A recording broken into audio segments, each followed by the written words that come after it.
Halo, synki, dziołchy, czemu zaś siedzę przy rozdupconym komputerze? Powiecie, przelewa ci się. No, nie żeby się przelewa, ale nastraszony przez internetową ludność postanowiłem jednak wymienić dziadostwo obecne w moim kompie, czyli jak widać 500 watowego tracera, który mógł strzelić w każdym momencie i zjarać resztę komponentów. O Jezu, jaki syf. No może ja nie będę pokazywał lepiej. I nabyłem 650 watowego Corsarza RRR. I może tak bez zbędnego pierdolamenta zobaczmy, co oni nam tu mówią.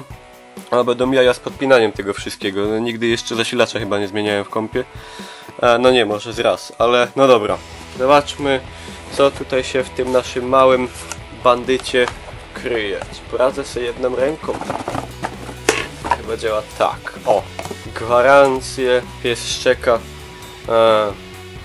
Jak to? Czujecie jak to wonio? Obrzydliwie. Co tutaj mamy? Kabelek zasilający. Warto by go było podpiąć do prądu, to jest niegłupi pomysł. I część właściwa, czyli zasiłka. Nawet śrubeczki dali. No i tak wyglądają sprzęta właściwe. Tutaj z góry mamy całą specyfikację, czyli 650 W. Jest zrobiony z takiej ładnej matowej stali. Ma, jak widać, kable w porządnym, grubym oplocie. W przeciwieństwie do tej ciulni z tego. Tak więc cóż, jak fyrtok. O, bardzo ładnie zabudowany. Dobra, no to będę się brał do montażu. Teraz comparison face to face. Pamiętajcie, zasilacz lepszy przeważnie jest cięższy. I to się sprawdza. Dobra, zamontowane profesjonalnym nożem celowo ułamanym na czubku typu kozik.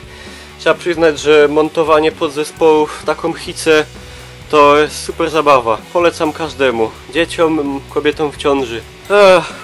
Oczywiście nie mogło być za łatwo. Musiałem wypieprzyć dysk stąd tutaj, bo kabel do niego jest jakiś taki krótki, że za cholerę nie wygiąłbym go tak w tą stronę.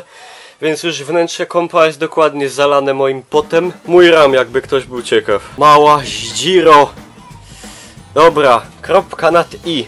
I kończymy. Test.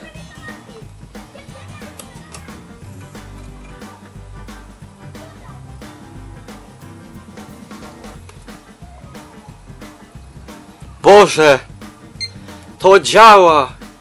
On żyje!